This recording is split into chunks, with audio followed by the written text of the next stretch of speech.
નમસ્કાર મિત્રો, સ્વાગત છે તમારું અમારી યુટ્યુબ ચેનલમાં। તો મિત્રો, એસએમસી એટલે કે સુરત મહાનગરપાલિકા દ્વારા ડ્રાઈવરની પોસ્ટ પર ભરતી જાહેર કરવામાં આવેલી છે। તો ભરતી વિશે આપણે તમામ માહિતી એક જ વિડીયોમાં મેળવી લેશું, પરંતુ તે પહેલા વિડીયો ગમે તો લાઈક અને શેર કરી દેજો। ચેનલમાં નવા હોય તો ચેનલને સબસ્ક્રાઇબ કરી દેજો। તો ચાલો મિત્રો, વિડીયોની શરૂઆત કરીએ।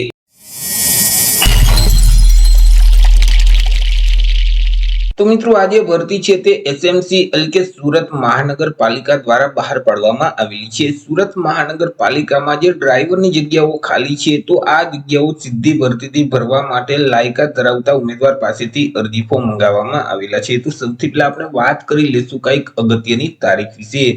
હવે મિત્રો, આ જે ભરતી છે તેમાં જો તમારે અરજી ફોર્મ ભરવું હોય તો ઓનલાઈન અરજી ફોર્મ ભરવાનું રહેશે।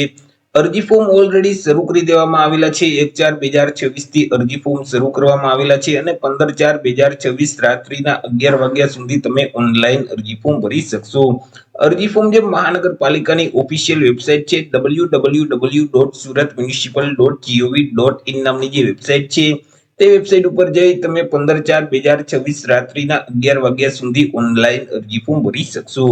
મિત્રો, તમારે જો ઘર બેઠા જ ઓનલાઈન અરજી ફોર્મ ભરવું હોય તો અમારા જે WhatsApp નંબર છે 6352228352, આ નંબર પર તમે WhatsApp પર મેસેજ કરશો કે અમારે ડ્રાઈવરમાં અરજી ફોર્મ ભરવું છે, તો તમને નજીવી ફી સાથે ઘર બેઠા જ ઓનલાઈન અરજી કરી દેવામાં આવશે। વાત કરી લઈએ મિત્રો જગ્યા વિશે કે કુલ કેટલી જગ્યા છે અને કેટેગરી મુજબ કેટલી જગ્યા રહેશે। તો કે કુલ 444 જેટલી જગ્યા પર આ ભરતી બહાર પાડવામાં આવેલી છે। આ જે 444 જગ્યા છે તેમાંથી સામાન્ય વર્ગના જે ઉમેદવાર છે તેના માટે 160 જગ્યા રહેશે।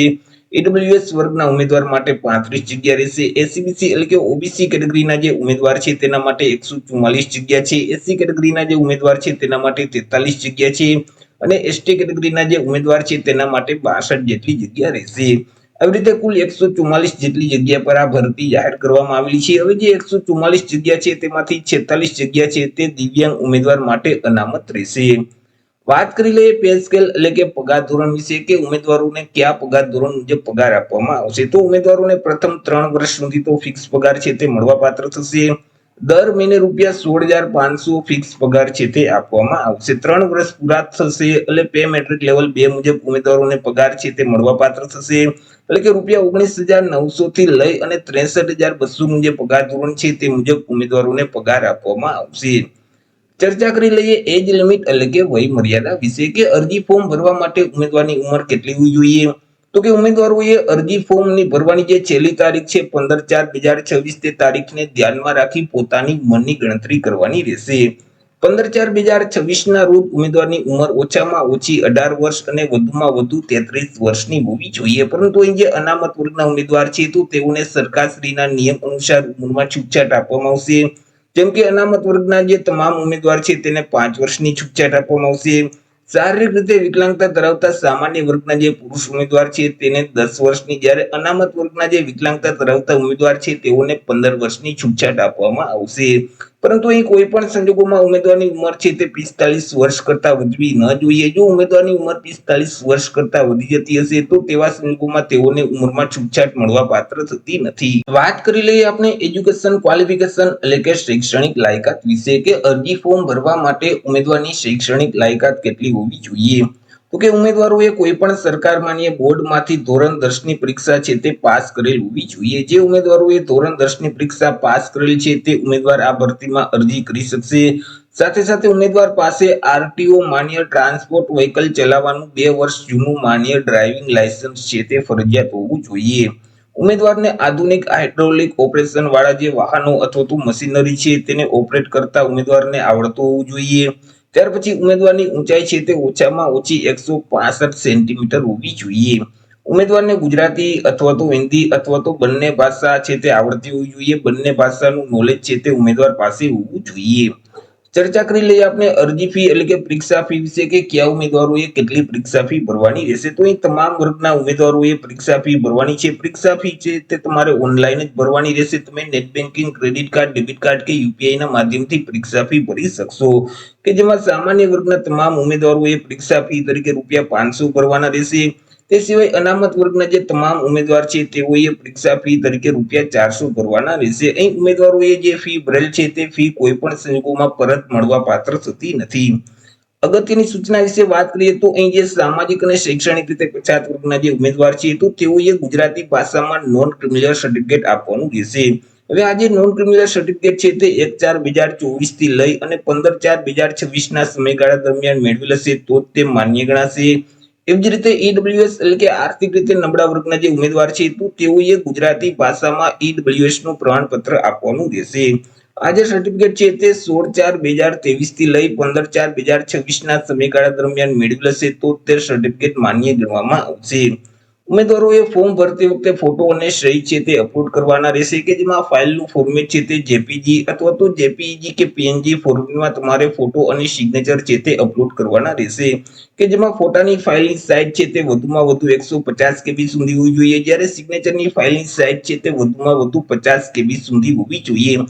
સફેદ કાગળમાં બ્લુ કે કાળી પેનથી મિત્રો તમારે સહી કરી તેને વ્યવસ્થિત સ્કેન કરી જેપીજી અથવા તો પીએનજી ફાઇલ બનાવી અને તમારે સહી જગ્યાએ અપલોડ કરી દેવાની રહેશે. વાત કરી લઈએ મિત્રો સિલેક્શન પ્રોસેસ વિશે કે ઉમેદવારનું સિલેક્શન કેવી રીતે કરવામાં આવશે. તો ઉમેદવારનું સિલેક્શન અલગ અલગ બે સ્પર્ધાત્મક પરીક્ષાના માધ્યમથી કરવામાં આવશે. સૌથી પહેલા તો અહીં એક પ્રાથમિક પરીક્ષા લેખિત પરીક્ષા છે તે લેવામાં આવશે. આ જે પરીક્ષા છે તે હેતુલક્ષી પ્રકારની રહેશે એટલે કે તેમાં એમસીક્યુ પ્રકારના પ્રશ્ન છે તે પૂછવામાં આવશે. કુલ 100 એમસીક્યુ પ્રકારના પ્રશ્ન પૂછવામાં આવશે. એક પ્રશ્નનો 1 માર્ક એટલે 100 માર્કનું પેપર રહેશે. પેપર લખવા માટે તમને 60 મિનિટ એટલે કે 1 કલાકનો સમયગાળો આપવામાં આવશે.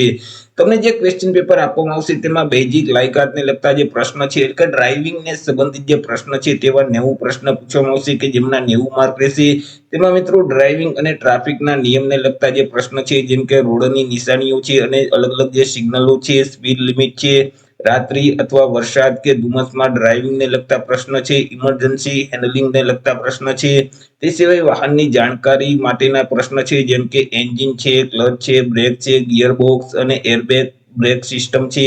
ત્યાર પછી સામાન્ય નિભાવણી છે, વાહનની સામાન્ય નિભાવણી છે. ત્યાર પછી એન્જિન સ્ટાર્ટિંગ અને શટડાઉન ચેકિંગ માટેના પ્રશ્ન છે.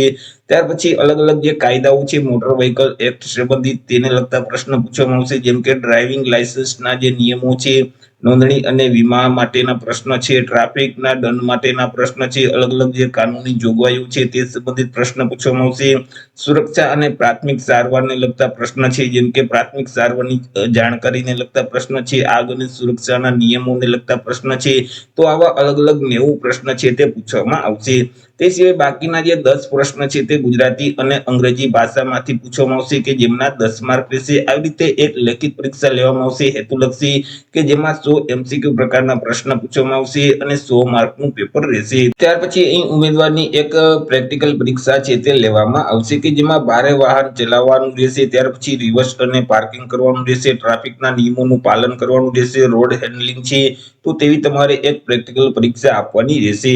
હવે અહીં સિલેક્શન કેવી રીતે કરવામાં આવશે તો તમે જે લેખિત પરીક્ષા આપેલ છે તેમાં જેટલા માર્ક મેળવેલ છે તેના 50% માર્ક લખવાના રહેશે અને પ્રેક્ટિકલ પરીક્ષા આપેલ છે તેમાં તમે જેટલા માર્ક મેળવેલ છે તેના પણ 50% માર્ક છે તે લખવાના રહેશે. 100 માર્કની અહીં પ્રેક્ટિકલ પરીક્ષા રહેશે અને 100 માર્કની લેખિત પરીક્ષા રહેશે.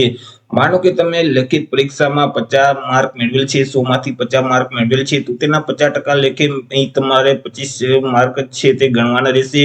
એવી જ રીતે તમે પ્રેક્ટિકલ પરીક્ષામાં પણ 100 માંથી 50 માર્ક મેળવેલ છે તો તેના 50% લેખે 25 માર્ક લખવાના રહેશે જેથી કરી તમારું જે મેરિટ છે તે 100 માંથી 50 માર્કનું બનશે. તો એ રીતે મિત્રો સુરત મહાનગરપાલિકા દ્વારા ડ્રાઈવરની પોસ્ટ પર ભરતી જાહેર કરવામાં આવેલી છે. તો આશા રાખું છું વિડીયો પસંદ પડ્યો હશે. વિડીયો પસંદ પડ્યો તો લાઈક અને શેર કરી દેજો. ચેનલમાં નવા હોય તો ચેનલને સબસ્ક્રાઇબ કરી દેજો. ફરી મળીશું એક નવા ટોપિક સાથે એક નવા વિડીયોમાં. ત્યાં સુધી જય હિન્દ, વંદે માતરમ.